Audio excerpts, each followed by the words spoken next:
It is well known कि mains में अगर आपको क्लियर करना है तो 3 पेपर पे आपको बहुत ज़्यादा फोकस करना होता है। एक है एसे का पेपर, एक है एथिक्स और एक है ऑप्शनल। ये अगर 3 पेपर को आप मैनेज कर पा रहे हो, तो even if you are score average in GS papers, आप फिर भी सेल थ्रू कर पाओगे मेंस में। So I have mentioned book list for the ethics and optional paper, but ऐसे के लिए मेरा स्ट्रेटेजी थोड़ा डिफरेंट था। For essay I used to rely solely on toppers copy. मेरा जो एक ही सोर्स रहा है जो ऐसे के लिए, वो मैं टॉपर्स कॉपी को रीड करता था।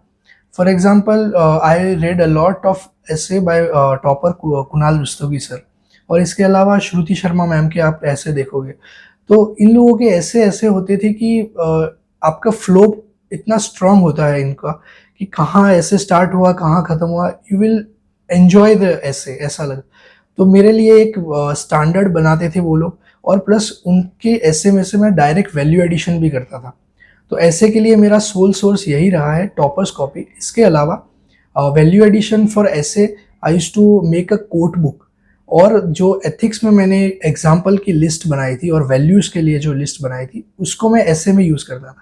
You have to understand that essay is one paper कि जहाँ आप अपने जीएस में जो भी आपने इंफॉर्मेशन गैदर की है उसको रीप्रोसेस करके यू कैन यूज़।